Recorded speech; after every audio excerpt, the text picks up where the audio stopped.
Today we got a cool project. Painting a 30 something, I think it's written down here, 31. Painting a 31 windshield frame for a 31 Roadster. I don't know if it's a Chevy, a Ford, or a Dodge, or what it is.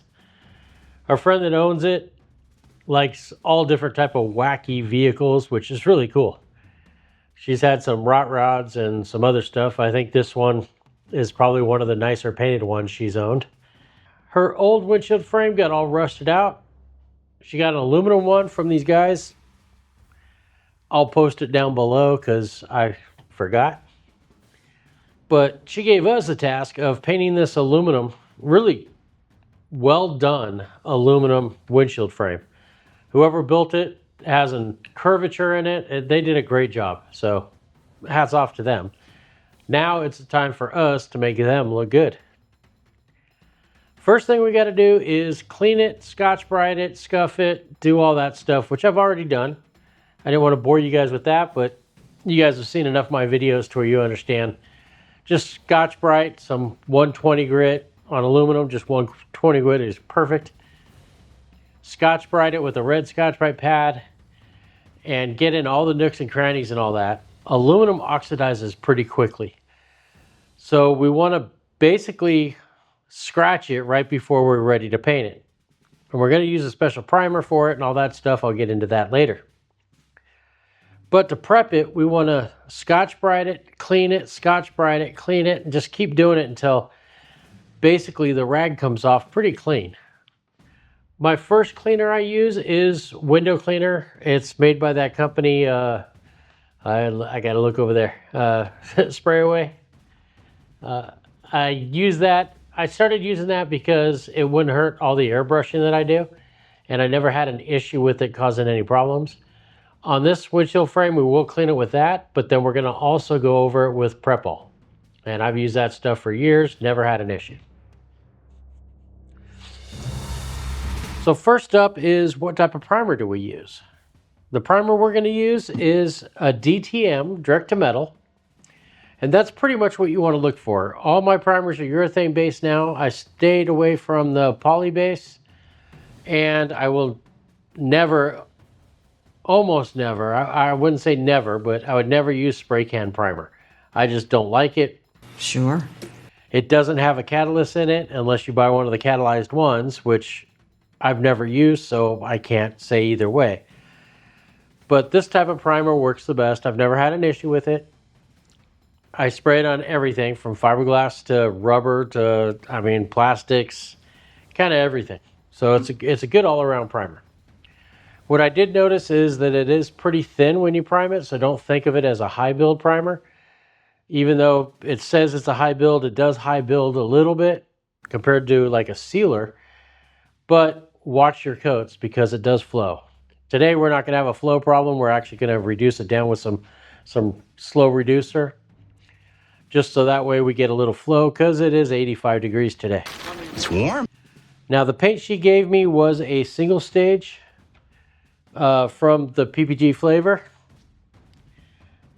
And they don't sell the catalyst for that in California anymore. So we'd have to go, or I think it's Los Angeles. I'm not sure. It's one of those situations. Ban it. So what we did do was get a 2-to-1 catalyst, and we did a test panel on it, and we made sure that we can use it. It dried, everything seems to be good on it. This has been 6 days now, so we're good. It did die back a little bit, but when I shot it pretty heavy.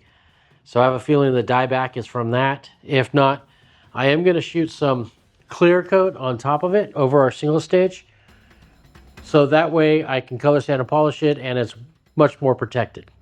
So we're going to use the single stage almost as a colorant, not what single stage is normally used for.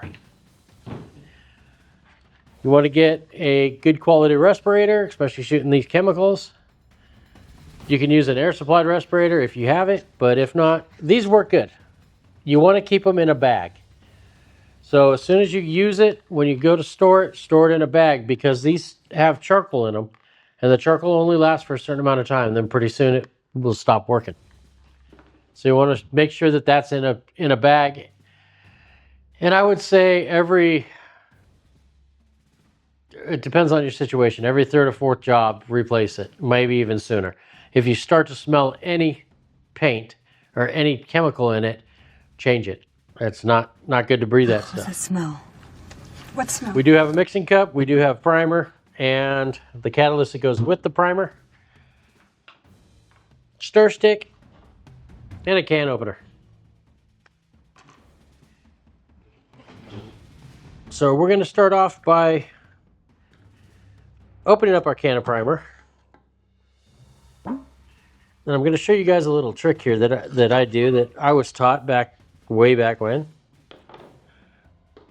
which I've already done here. But you take a sharp, that was gooey, don't touch that. What you do is take a sharp object, like a punch or something like that, and a hammer.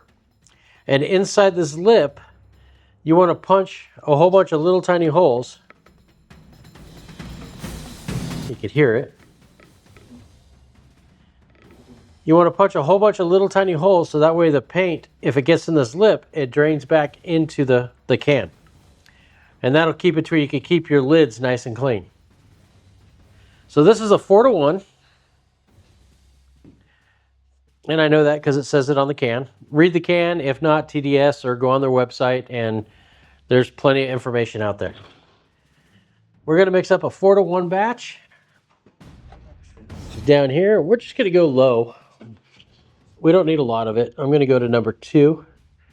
It's probably way too much, but I'd rather have too much than not enough.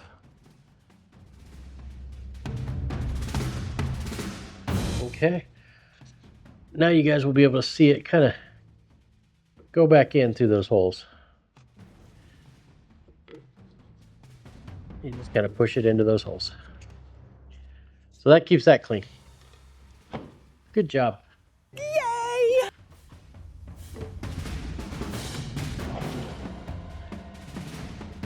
Okay, now we're going to take our catalyst.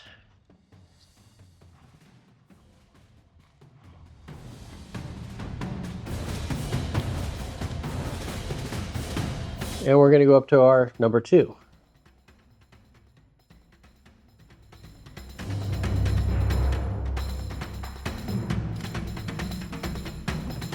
Now, these numbers are not guidelines. These numbers need to be pretty close.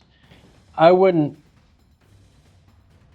worry too much if you go too much over, but you want to make sure you stay pretty tight to that marking. Okay, now that part's mixed up, now we can take some reducer, and we'll just add about 10%, no more than 10%. And we're doing this as a sealer, so we can go a little bit more, but not too much. You don't want to go too much on it.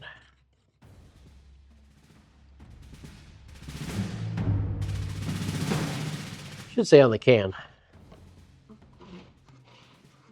Let's see what the can says. 4-to-1, and different sealer. 4 parts to 1 part to 1 part. All right, so we could actually do a decent amount of reducer. Let's go ahead and jump it up a little more.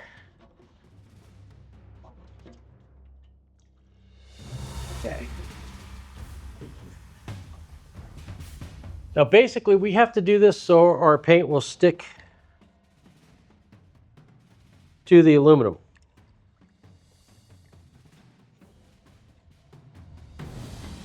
Aluminum and steel and a lot of plastics don't allow paint to stick really well. So we need to do a sealer, a primer, or something. Now when I say a sealer, that means we're just going to basically put this primer on, let it set up for a little bit. We don't let it fully cure. And then we go back in and hit it with paint. That way we don't have to sand the primer.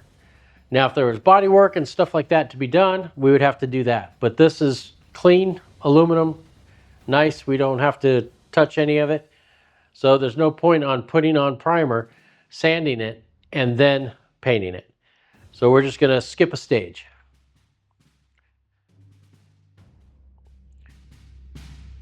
So next up is let's wipe down the parts. Okay, a couple things about wiping down parts. This is a spray away. This is a glass cleaner I use. This is a no-no, but I do it anyways, just because I try to save on the expense of the blue towels.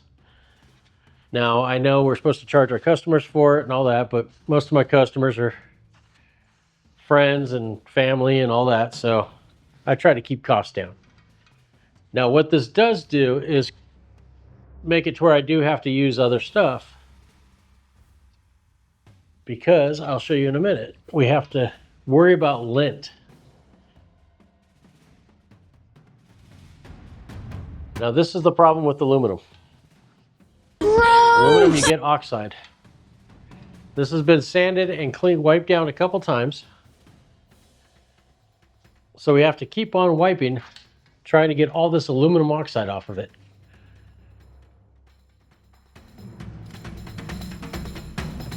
This is what makes it hard to weld, is because there's so much oxidation in aluminum pretty much instantly after you touch it. That's how aluminum protects itself. We're just going to keep on wiping it until the towel is basically clean. You don't get any discoloration on it. And you want to fold the towel. You don't want to keep on using the same spot over and over again. Okay, this is after the umpteenth time. Is that a word? Okay. That's it for that towel. That's it for that clean. Now we're going to switch over to our prep all. We're going to wipe down the part. So if you notice, I switched over to a blue towel. These blue towels are less lint. I wouldn't say lint free, but they're less lint than the white towels. They do have special lint free towels. I want to say it's 3M or one of those companies sell it. And that's the best to use for anti-lint. Now I will also tack rag all this. So one thing I should be wearing is a glove in order to stop my oils from my hands getting into it. So I'll take the rag and I'll fold it over and use another section of the rag.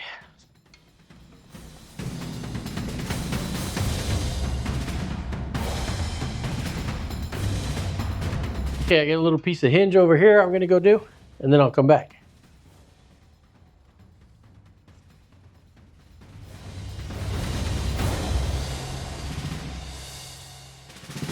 Welcome back. Hi, welcome back. All right, now to use this chemical properly, you wipe it on, and then you take a clean towel and then you buff it off. Now the whole purpose of that is once a towel is saturated in chemical, it can't lift anything up. It just breaks it down. So what you want to do is you want to wipe it on so all the dirt goes up to the top, and then take a clean towel and wipe it off. We're pretty clean on this situation, so I want to say we're good. We did do a whole bunch of stages of cleaning on this. We're going to call that all nice and clean. Now it's time to shoot some sealer on it. There's not really much to the sealer. Tack cloth. Never forget the tack cloth. Okay, now we can shoot the sealer. So unlike primer, this is basically, you got to think of this as your finished deal. So when I shoot my primer, basically my sealer, I have to think about, okay, this is not going to be touched. The way that this looks is the way the finished product's going to look. Whereas normally when you're shooting primer, you're going to sand it and clean it, and you have a whole bunch of stages before you paint it. This is basically, I'm going to throw that on the ground. I'm going to seal it and paint it. So this is basically my first coat of paint. Okay, so we got it wiped down. Now I'm going to grab Now I'm going to grab a blower. We're going to blow it and tack cloth at the same time.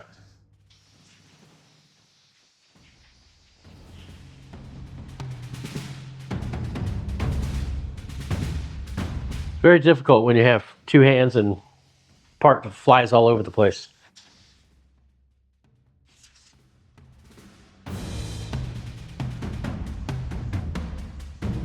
That stage all done. Next up, we're going to take some of that sealer, put it into our spray gun, and start spraying. Basically very simple. If you ever did spray paint, kind of the same thing. We're gonna do that.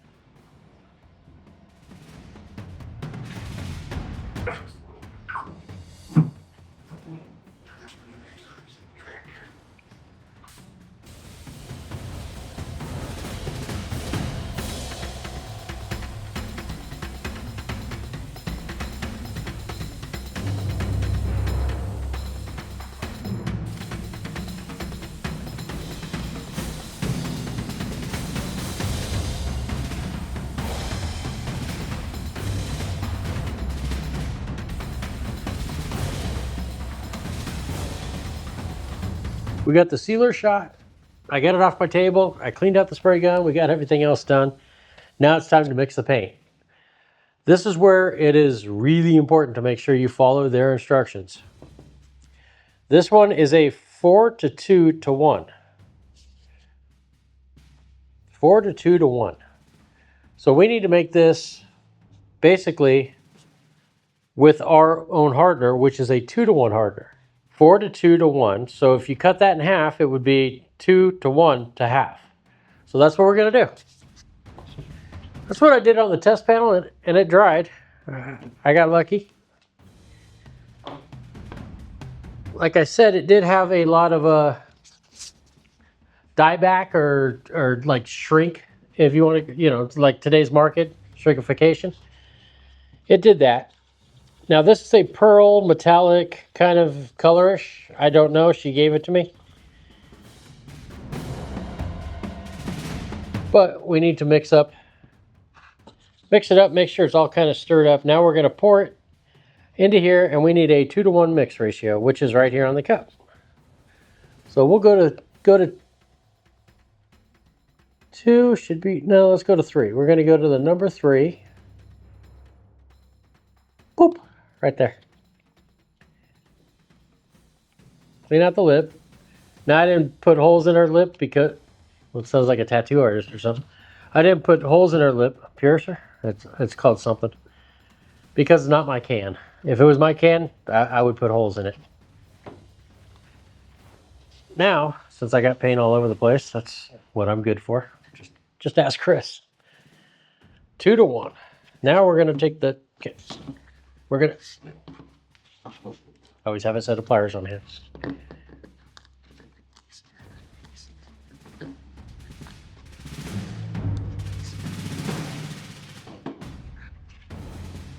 Now I'm going to take 2 to 1 and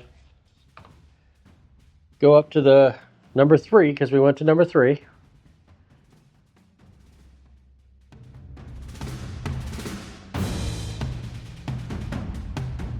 Now that's 2 to 1 with catalyst. So that should be our mix.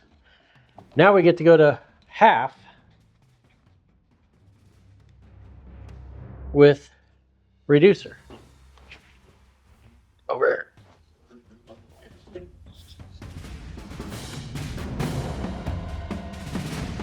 Now the half, I just kind of guesstimate.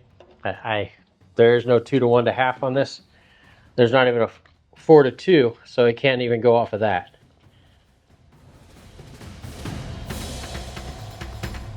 After spraying for so many years, you kind of get the idea of what you want it to flow like, and that's what the reducer does. It doesn't have anything to do with the drying or any important stuff other than getting way too much orange peel, way too dry a spray, or runs. So I'm going to go with that mixture. If I have to, I could always add it to the gun or pour it back out and remix. So now we get to go spray. But one thing we got to do before we do that. Back over at the part, we let it dry enough to where it's not sticky to the touch. so we can tack cloth it off. It's very important to tack cloth it. Now you don't want to grab the frame because it is still soft enough to where you can put marks in it. So you're kind of grabbing where you know the edge doesn't really show. We're gonna just tack cloth it off. Just in case there's overspray, dry spray on it, we want to make sure that we get that dry spray off. Because when you're sealing in 85-degree weather, it has a tendency to want to dry spray.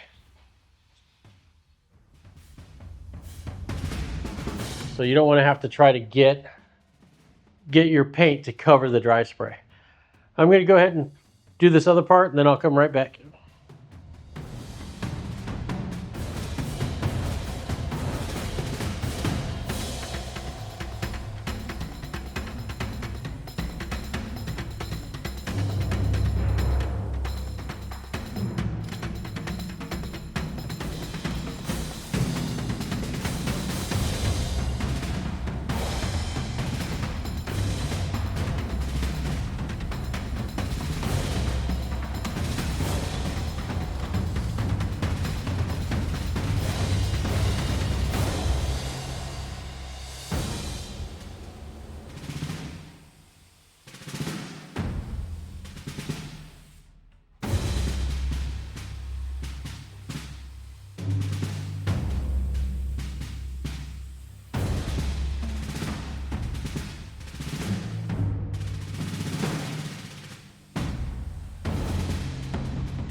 Hey, good morning. It has been 3 or 4 days since we painted this thing. I know it just feels like a couple seconds to you guys, but we let it sit out in the sun for 3 or 4 days just to harden up and do what it's going to do. Urethanes, they say it does take up to 6 months to dry. I bet you guys noticed I didn't clear coat this. I didn't show you guys me clear coating it because we didn't. We had good flow out. I really don't need to color sand and polish it, so I wasn't really worried about it. And to do another stage on top of another stage, especially with paints that aren't designed to be cleared, I just figure go with what the rest of the car is. That way this also won't look shinier or a little bit different. It won't alter the color much. So now it is time to bolt it all together. The company made it really easy to bolt together. There's 2 screws up here.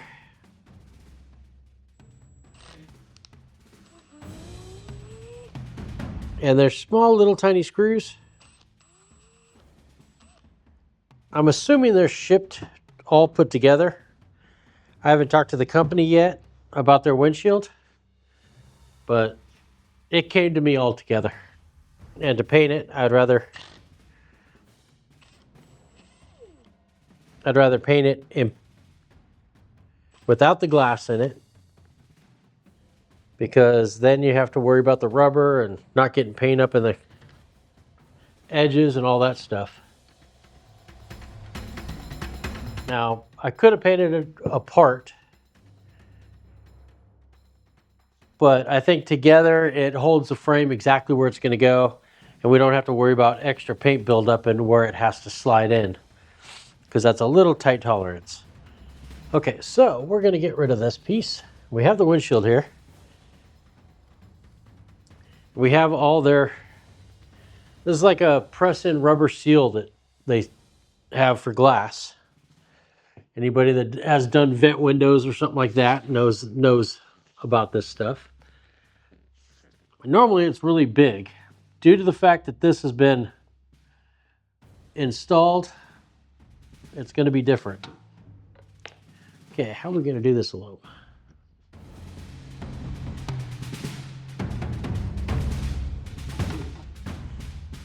This might be a two-person job. Oh, you know what? Let's do it this way. Let's be smarter than the average bear.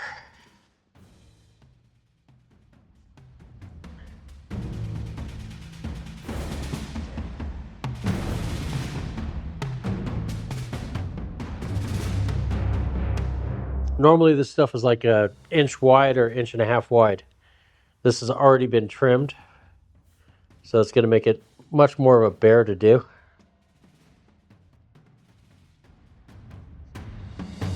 But we'll see if we can do it.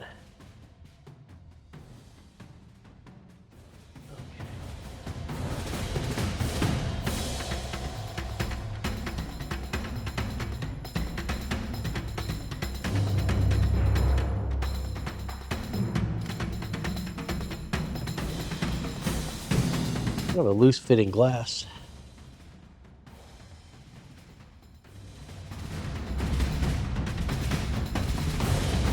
Okay. Not like a vent window to where you're hammering it in.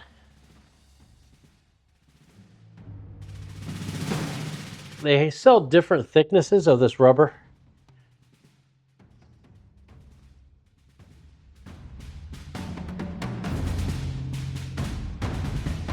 But you also have to think, most of these hot rods, they're not going to be driving it in rain. And hopefully people aren't still using water to wash their cars. A couple really good waterless wash chemicals out there that work. They actually do work. I would trust them on my paint job. Actually, I do.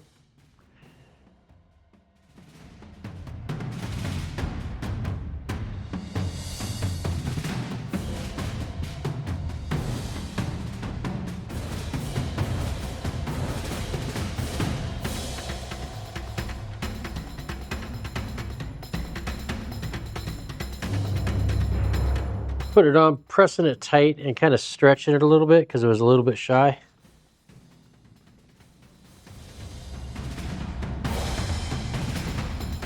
Okay. Now we put this back in the slot.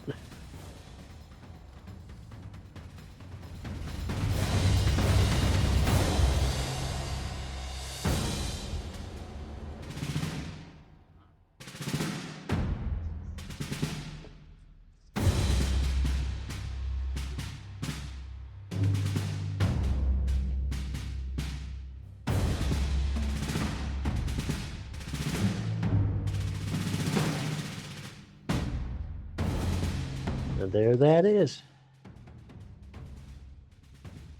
Okay, these screws are like micro tiny.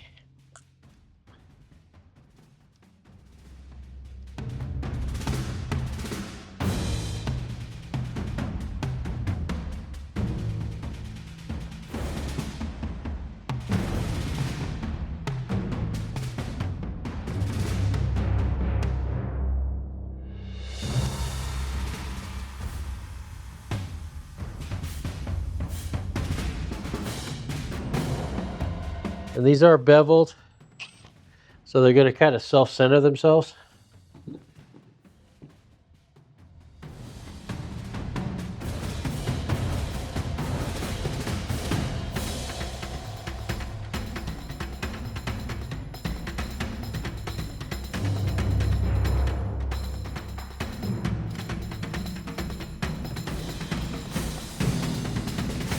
Magnetic. Are they stainless? They're stainless.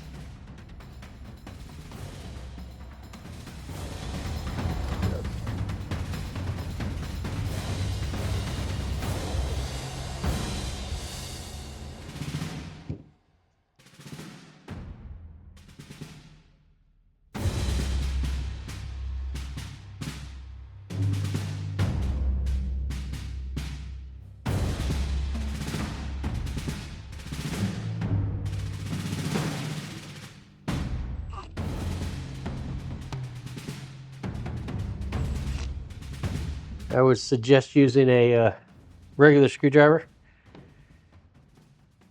I don't know why I'm using a drill, but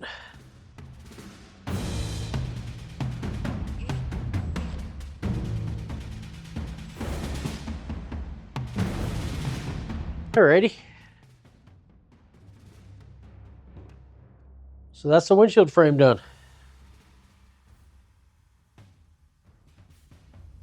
This was mine. I think I'd go in with a little bit thicker of the rubber, but it does make it easier to install. We have one last project, piece that has to go in, and that's the hinge has to be put on, because these windshields fold up. So now this is the main reason why we let it sit for a while, but same with putting in the glass. It's not an easy task.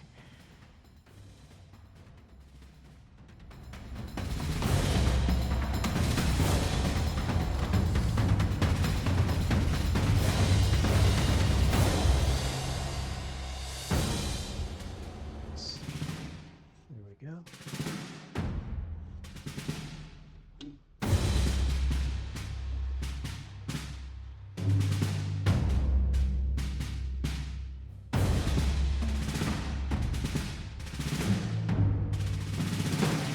Okay,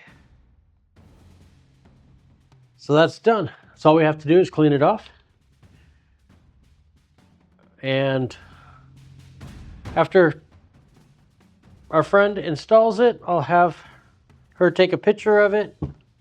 Maybe I'll go over and do a little video of it. Maybe I'll go do a little video of installing it. I don't know, we'll see. All right, we're over at the Hot Rod's house, and we're getting ready to put the window rubber on.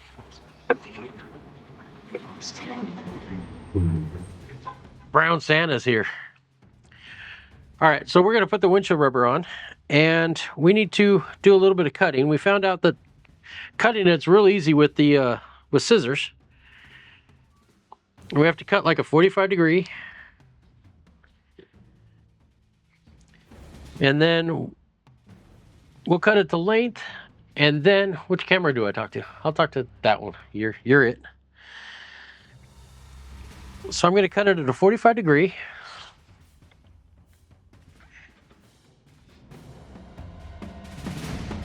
And then we found out pushing it in with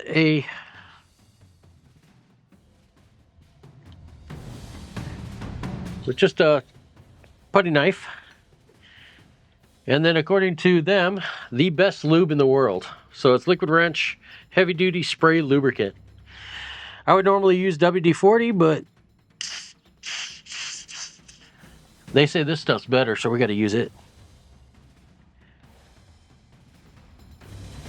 So what I found out is, I'll bring the camera over here in a little bit, but what I found out is if you tuck the upper part of the T-edge into the channel and then push the bottom under, it puts it in real nice. And that's what we want. We want real nice. So let me cut this a little better.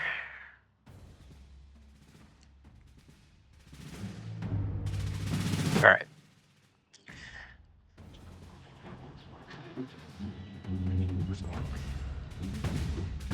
Every hot rodder knows that sound of that engine right there.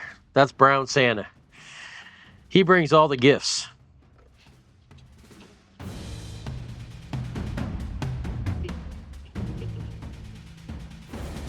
Okay, so we got that started. I'm going to bring the camera over so you guys can see exactly what I'm not doing. All right, what better place can you be to where you have birds out singing in the background? We got a nice cloudy day, so the lighting is going to be terrible, well, especially with my color editing. But this is how we're doing it. We're going to take it and push the rubber into the slot. Then you kind of pull down on the rubber a little bit, and then take the putty knife and push it in.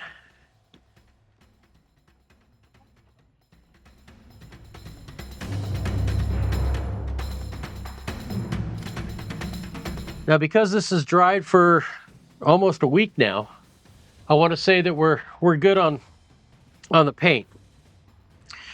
if you're worried about it and you're doing it in a little more of a hurry, take masking tape and wrap it over this edge so you don't scratch your paint. But this single stage is good and hard. That's the other thing I didn't say in the part when we were talking about the catalyst and stuff. You don't want to do what I did. If you can get the hardener for the paint, it is much better than plain chemist. These manufacturers put a lot of money and a lot of time in developing colors, hardeners and everything else with their paint systems. You don't want to play Russian roulette.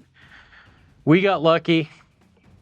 We did do test panels. Like I said, I showed you guys that test panel to make sure we didn't have an issue, because something you don't want to have go wrong is painting. You put a lot of time, a lot of money into this stuff.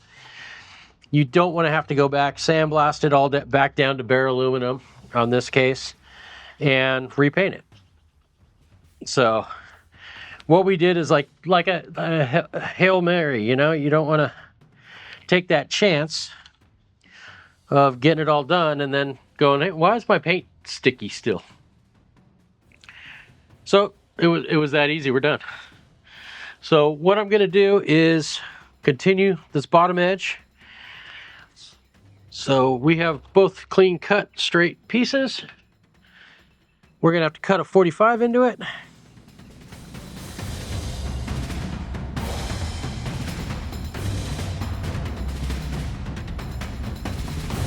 And then we're just going to go ahead and do exactly the same all the way across. I'm not going to film that because you guys don't want to watch that. I guarantee it. But just spray some lube and start working it in. Next, we'll be on the side of the car. All right, so there's a little piece of rubber that goes across the top that pinches in between the hinge and the body, which is not going to be an easy task. We took a little RTV and put it on there, but we didn't wait for it to dry, so it's going to help hold it, but it's not going to hold it. So I think the best thing to do would be to open up the hinge, and I'm hoping we can just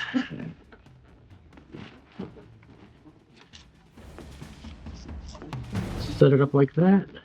And come down, and down, come down, and down. In, okay, wrong channel. And come Towards driver, towards passenger. we got to come in towards the frame more. Okay, hold on. Open it up more.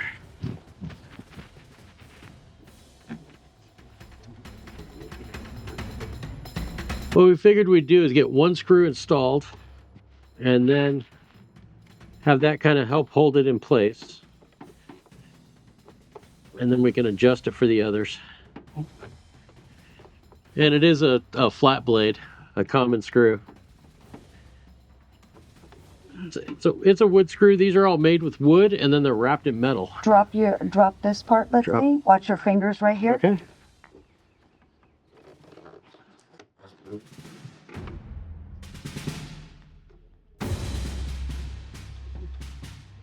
You want a bigger screwdriver? No, so now what I think you can do is come in and then tighten it if you can. And I'll hold the windshield just because it's a little tight with the screw. Okay. You got a stubby screwdriver? I sure do. We'll try that one too. All right. Send the blind guy in to do this.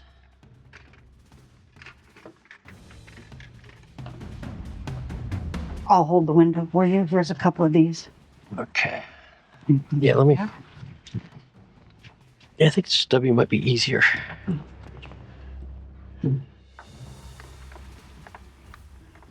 So you really can't see it. You just go by feel, huh? Yes. It's like Braille. Yes. Once it catches the thread, it's...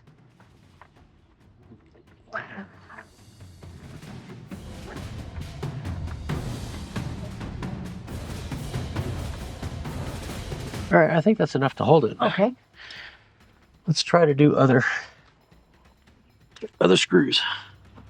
I'd like to do one in this corner. Okay. You want those? I don't know.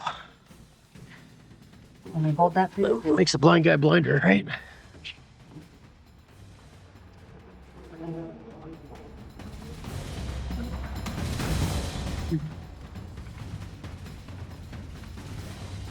So I can see here. Let me put Oh, it. there you go.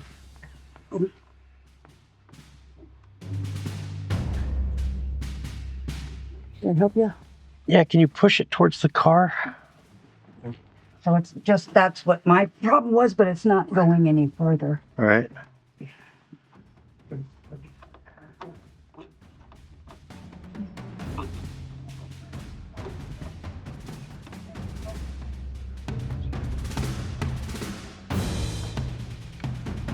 That help?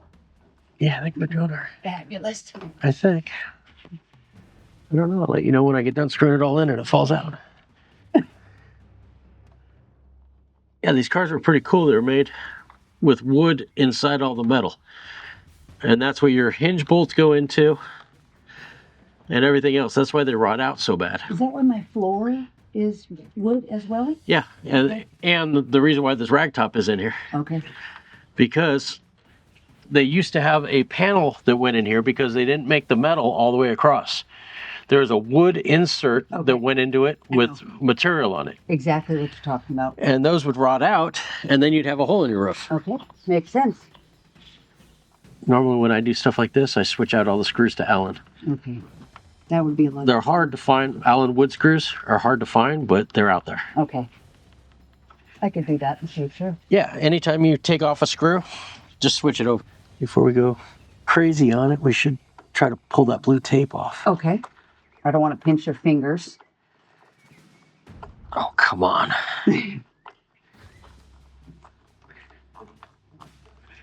Okay. So you're aware of your surroundings, right? Okay. Or somebody's. All right. So now I got that part down. If you can get that side, and then I can just pull the top off. Okay, you want to hold the window up? Drop this. Okay, ready to drop it? A little bit.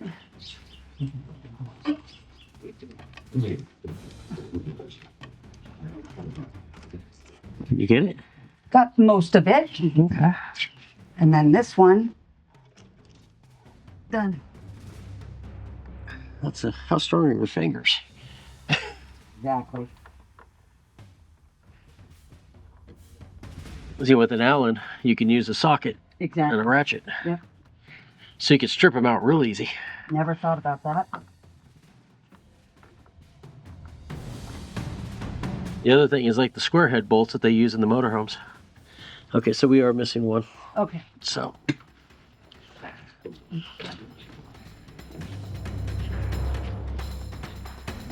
You need light for that? No.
So the whole reason why we did this was this frame is completely rotted out.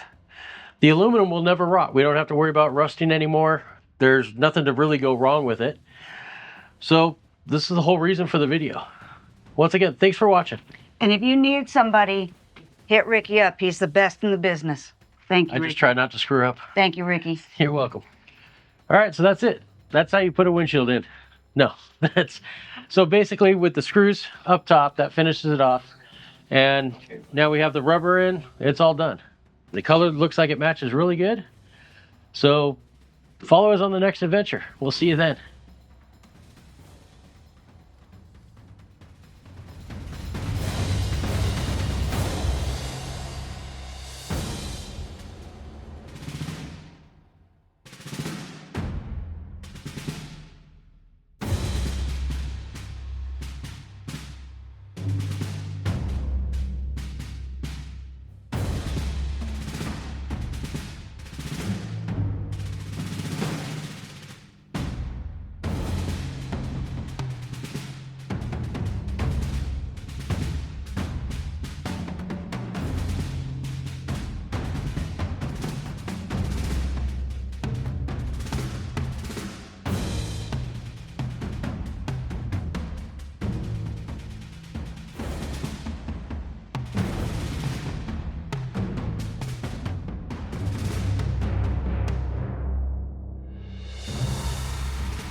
All right.